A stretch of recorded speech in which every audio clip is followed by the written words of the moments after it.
चलिए, तो आज हम लोग 8 बोर्ड की आप जब तैयारी कर रहे हो तो उसी सिलसिले में इंग्लिश का जो पेपर है आपका, उसमें इंग्लिश ग्रामर में एक इम्पॉर्टेंट चैप्टर है आर्टिकल। और इस चैप्टर से हर साल क्वेश्चन पूछे जाते हैं। 1-2 प्रश्न आपको हर साल पूछे गए हैं। प्रीवियस ईयर क्वेश्चन आप देखेंगे तो इसमें आपको मिल जाएगा। तो अगर आप आर्टिकल को अच्छे से करके जाएंगे तो आपको कम से कम 2 क्वेश्चन जरूर आप एग्जाम में सही कर सकते हो। हम आज देखते हैं कि आर्टिकल से कैसे कैसे क्वेश्चन पूछे जा सकते हैं।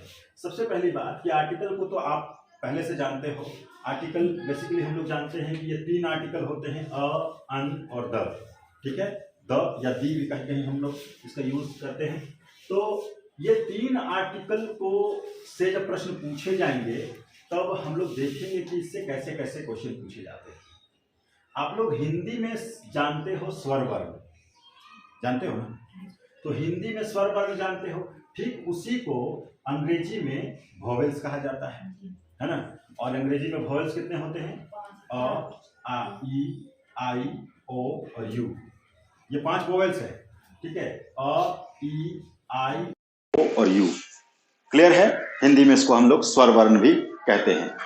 हम लोग आर्टिकल के बारे में जब हम देखते हैं, या फिर हम लोग देख लें कि आर्टिकल कितने तरह के होते हैं इंग्लिश में। आर्टिकल को हम लोग 2 भागों में बांट सकते हैं। ये जो 3 आर्टिकल है इसको हम लोग 2 भागों में बांट सकते हैं। पहला जो आर्टिकल है वो कहलाता है डेफिनेट आर्टिकल, और दूसरा जो आर्टिकल वो कहलाता है इनडेफिनेट आर्टिकल। क्लियर है?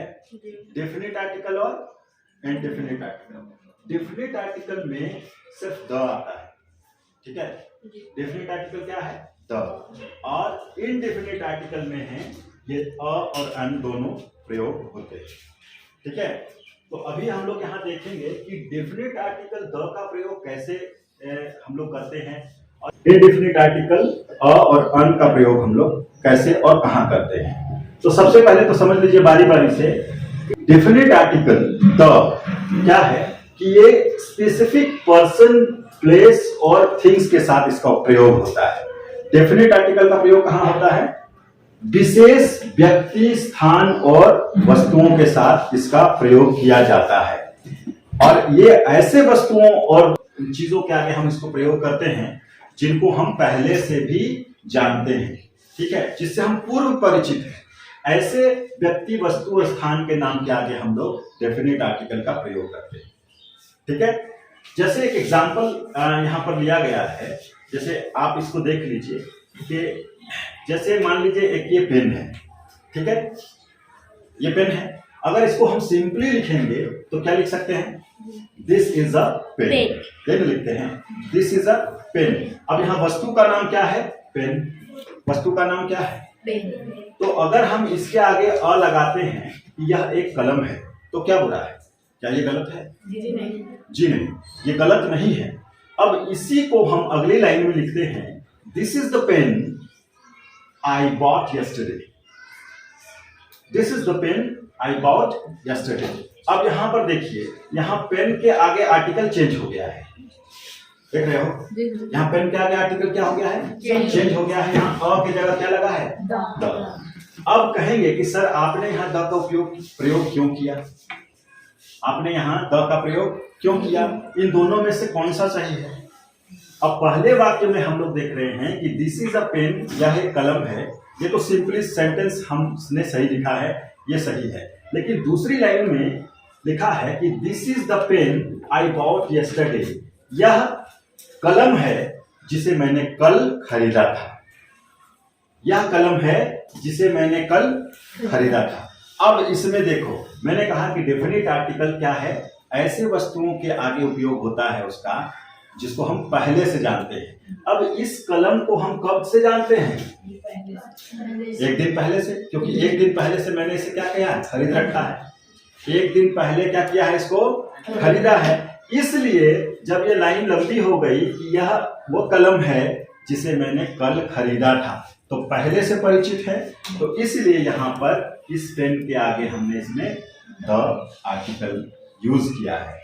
अब अगर कहेंगे कि सर कौन सा सही है, तो ये दोनों ही सही है ना? ये दोनों ही सेंटेंस सही हैं। क्योंकि एक में हमने इनडेफिनिट आर्टिकल का प्रयोग किया है जो सिंपली पेन के आगे हमने इसका यूज किया है, और दूसरे में डेफिनिट आर्टिकल का प्रयोग किया है क्योंकि इस पेन को हमने पहले से जाना है या जान रखा है। ठीक है, क्लियर है। तो अब यहां पर हमको द का प्रयोग के बारे में हम लोग बाद में आएंगे। अब आते हैं दूसरा जो है इनडेफिनिट आर्टिकल। क्लियर है ना, इनडेफिनिट आर्टिकल। इनडेफिनिट आर्टिकल क्या होता है? ये कॉमन पर्सन और थिंग्स के साथ इसका उपयोग होता है। कॉमन मतलब ऐसे वस्तुओं और व्यक्ति या स्थान के आगे इसका प्रयोग हम करेंगे जिसको हमने पहले से नहीं जाना है या जिसको हम लोग पहले से नहीं जानते हैं। क्लियर है ना, जिसको हम लोग पहले से नहीं जानते हैं। ठीक है, जैसे यहाँ पर कुछ शब्द मैंने लिखे हैं। अब इसमें देखना ये है कि कुछ शब्द ऐसे हैं जो वॉवेल से शुरू होते हैं और कुछ शब्द ऐसे हैं जो कॉन्सोनेंट से शुरू होते हैं। कॉन्सोनेंट मतलब व्यंजन वर्ण, वॉवेल मतलब स्वर वर्ण। तो स्वर वर्ण तो ये 5 हमने बताया कि ये 5 इंग्लिश में वॉवेल होते हैं। अगर इन 5 लेटर से शुरू होने वाले कुछ शब्द हों, अगर इन 5 लेटर से शुरू होने वाले शब्द हों तो उसके आगे इंडेफिनिट आर्टिकल क्या लगता है? अन लगता है। क्या लगता है? ध्यान से, बहुत अच्छे से इसको समझो और याद रखो। अगर कोई शब्द है जो इन 5 वॉवेल से शुरू होता हो, उसका पहला लेटर, तब उसके आगे, उससे पहले हम जो इंडेफिनिट आर्टिकल का प्रयोग करेंगे वो क्या होगा? अन होगा। क्या होगा? अन। और बाकी अगर दूसरे लेटर व्यंजन वर्ण से या कॉन्सोनेंट लेटर से स्टार्ट होने वाले जब शब्द हैं तो उसके आगे हम लोग इंडेफिनिट आर्टिकल क्या लिखेंगे? अ लिखेंगे। क्लियर है? जैसे अ बॉय, अ कैट, है ना, अ डॉग। इसमें क्या कर रहे हैं? बी, सी या डी से शुरू होने वाले शब्द हैं जो क्या है? कॉन्सोनेंट हैं। तो उनके आगे हम लोग क्या आर्टिकल लगाएंगे? जी नहीं। आर्टिकल लगेगा कि नहीं? जी नहीं। लगेगा। कौन सा आर्टिकल लगेगा? अ लगेगा। जैसे यहाँ पर देख लीजिए, अब कैट है तो कैट के आगे हमको अगर आर्टिकल भरने के लिए आया तो क्या लगाएंगे? जी लगाएंगे। ठीक है, क्लियर है, सही है। डॉग के आगे अगर आर्टिकल लगाने के लिए कहा गया क्या लगाएंगे? नेक्स्ट है एप्पल। क्या है? एप्पल। एप्पल के आगे कौन सा आर्टिकल लगेगा? क्या लगेगा? क्यों? क्योंकि ये अ से शुरू हो रहा है और अ क्या है? वॉवेल है। अ क्या है? तब यहाँ पर हम लोग क्या लगाएंगे? क्या लगाएंगे? ये तो सिंपली समझ में आ रहा है कि ये वॉवेल लेटर से स्टार्ट हो रहा है, तो इसके आगे हम लोग इंडेफिनिट आर्टिकल क्या लगाएंगे? अन लगाएंगे। अब देखिए यहाँ पर है एरोप्लेन। क्या है? एरोप्लेन। तो ये फिर से अ से स्टार्ट हो रहा है। क्लियर है ना? अ से स्टार्ट हो रहा है तो इसका, इसमें आर्टिकल क्या लगेगा? ठीक है। अगला शब्द है आपके आगे, वो है यूरोपियन।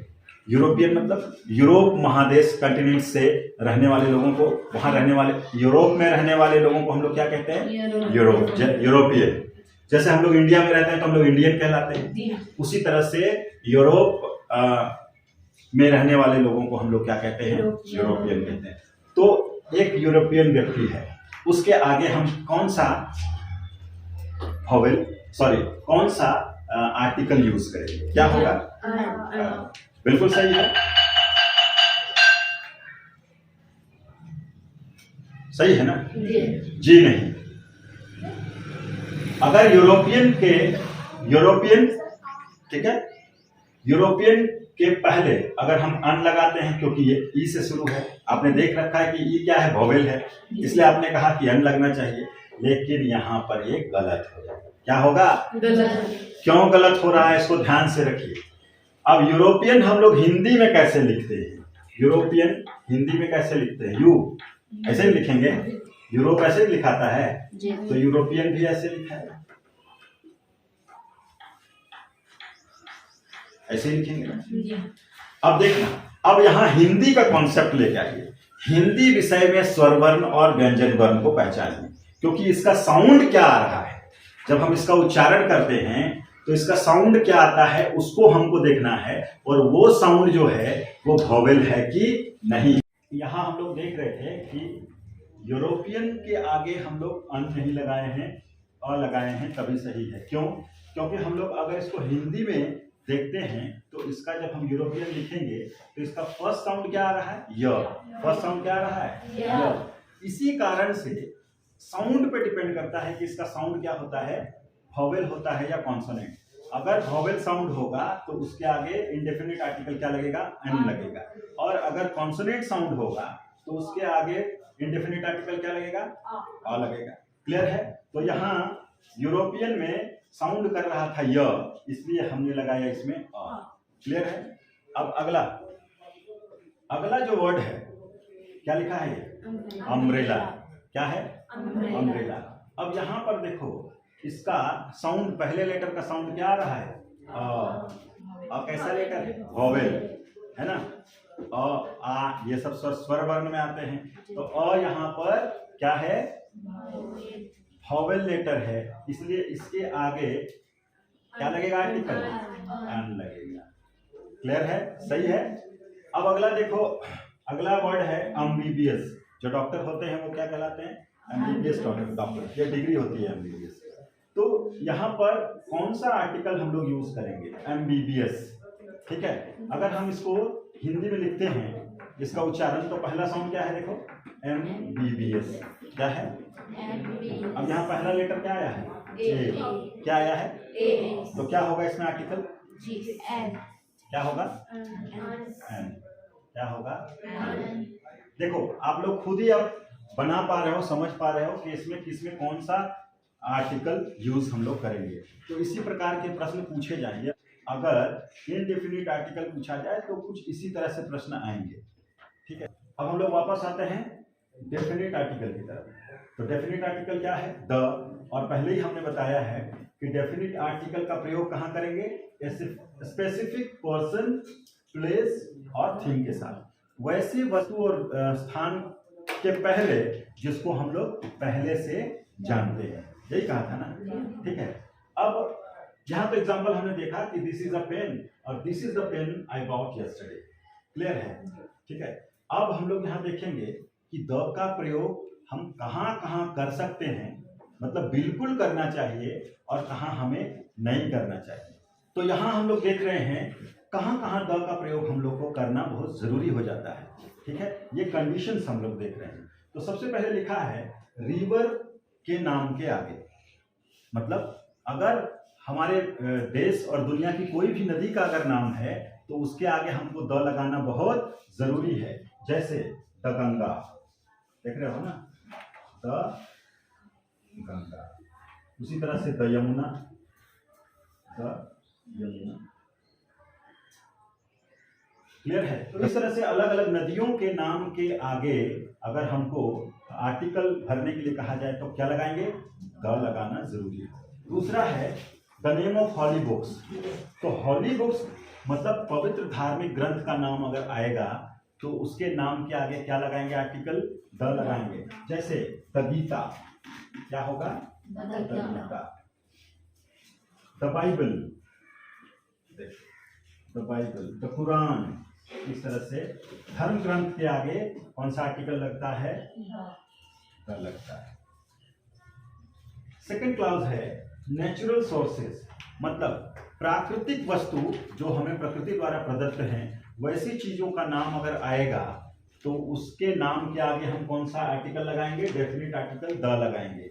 जैसे the earth, the earth. The moon, चंद्रमा, the moon. The sun,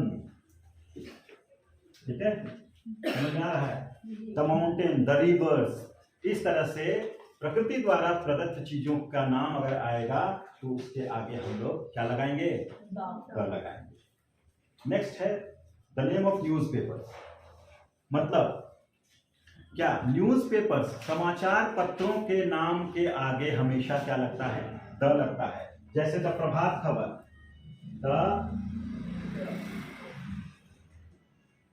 the Prabhat Khabar, ठीक है। The Hindustan, the Hindustan times, देख रहे हो? तो न्यूज़पेपर्स के नाम के पहले हम लोग आर्टिकल हमेशा द लगाते हैं। उसके बाद चौथा क्लाउज है name of class. Name of class मतलब कोई ऐसा वस्तु जो अपने पूरे समूह को रिप्रेजेंट करता है, जो अपने पूरे समूह को दर्शाता है। समुदाय को कैसे दिखाएगा? डॉग। अब यहाँ डॉग लिख दिए। डॉग का मतलब कुत्ता, ठीक है।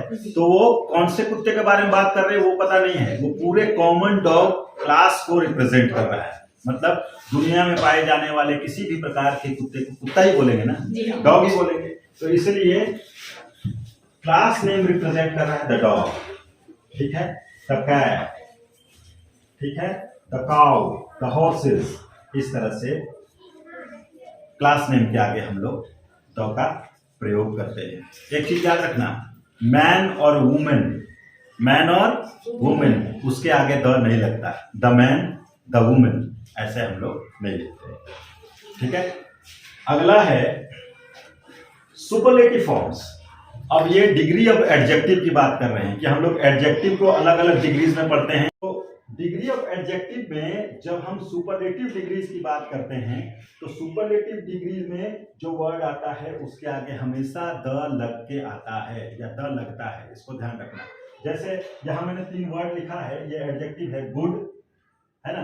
गुड मतलब अच्छा, उसके बाद बेटर मतलब उससे अच्छा, ठीक है। और बेस्ट का मतलब होता है सबसे अच्छा। तो ये जो तीसरा फॉर्म है इसको ही बोलते हैं हम लोग सुपरलेटिव फॉर्म्स या सुपरलेटिव डिग्री। तो सुपरलेटिव डिग्री जो वर्ड आएगा उसमें क्या लगेगा? द लगेगा। क्या लगेगा? आर्टिकल द लगेगा। जैसे यहाँ बेस्ट है, उसी तरह से लॉन्गेस्ट आ जाएगा, है ना। लॉन्गेस्ट सबसे लंबा, ईएसटी लग रहा है तो द लॉन्गेस्ट होगा, ठीक है। टॉलेस्ट, है ना, ईएसटी लग रहा है, टॉलेस्ट सुपरलेटिव फॉर्म है तो द टॉलेस्ट होगा, ठीक है। तो ये तरह से अलग अलग सुपरलेटिव फॉर्म्स जो हम लोग यूज करते हैं डिग्री ऑफ एडजेक्टिव में, उसमें हमेशा आर्टिकल क्या लगता है? द लगता है। तो ये तो हमने देखा कि कहाँ कहाँ डिफिनिट आर्टिकल का प्रयोग करते हैं। तो अब हम लोग देखेंगे कि द का प्रयोग कहाँ कहाँ नहीं किया जाता है। द का प्रयोग हम लोग कहाँ कहाँ नहीं करेंगे। पहला क्लाउज दिया है कंट्रीज नेम के आगे द का प्रयोग नहीं करते, है ना। जैसे द इंडिया, द अमेरिका, है ना, द ब्रिटेन, इस तरह से किसी कंट्री के नाम के आगे हम लोग द का प्रयोग नहीं करेंगे। क्लियर है? उसके बाद देखो लैंग्वेज नेम, जैसे भाषा का नाम, ठीक है।